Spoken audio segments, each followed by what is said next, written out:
Hi, I'm Dave Reddick with the Elite Yacht Services. Today we're up in Holland, Michigan, and we're working on a 78-foot burger. Beautiful boat, lots of wood on there. What we're doing specifically right now is we're stripping. We've already stripped it. It was many coats of varnish, probably 4 coats of varnish. It was starting to crack, fade, wasn't looking very good. So what the owner requested was for us in this back deck area to strip it, and then we're going to recoat it with 4 coats. What we've done currently to get that off, we took a heat gun.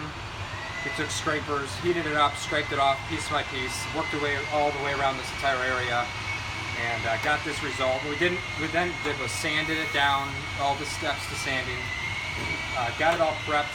We then took denatured alcohol, we cleaned it, got it all ready, wiped off all the dust, made sure all the impurities, all the little fine little particles were off the wood. And what we did, then took a clean towel, wiped it off, made sure, we just made sure that the surface was clean, because that's the biggest part.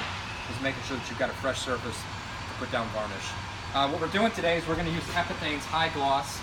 Epifanes High Gloss is a very good product. Lots of sailboats use it. Lots of boaters use it around the world. Great product, great results, and it's a great color. As you can see, we've got this all done.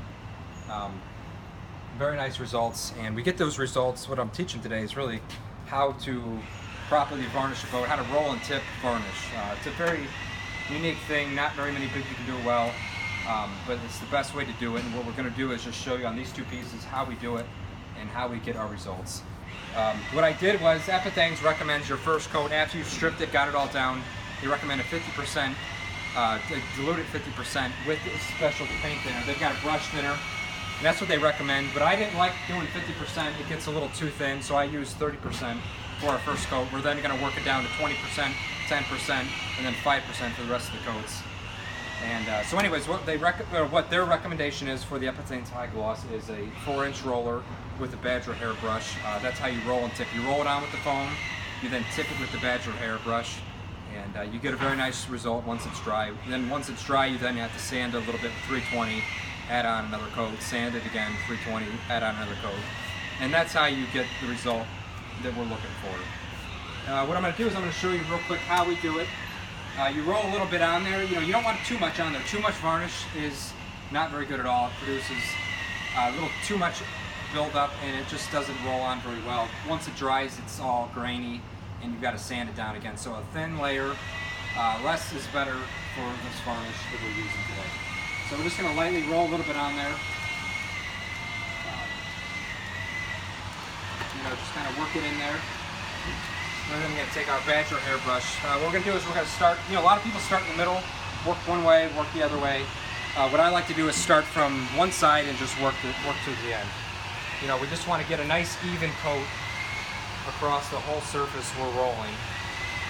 So just a little bit, just gentle. You don't have to push too hard.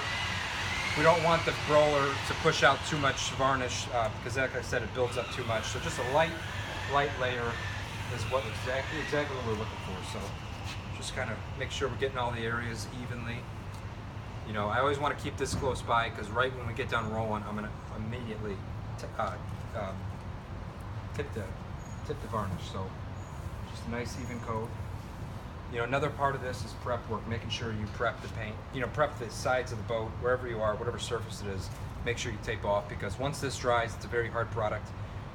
You'd either, scraping it's going to damage the boat if you've got to scrape it. A heat gun is not really great, especially on this boat since it's a painted hull. So you got to tape off. That's a big part of it. But just back to the rolling, just gently, just a gentle touch to the wood. Like I said, we don't want too much residue left over, so that's why we want to make sure we suck it up into the roller itself. So we've got this result now. It looks nice. A lot of people, they can roll it and leave it like this, but what we're going to do today is tip it.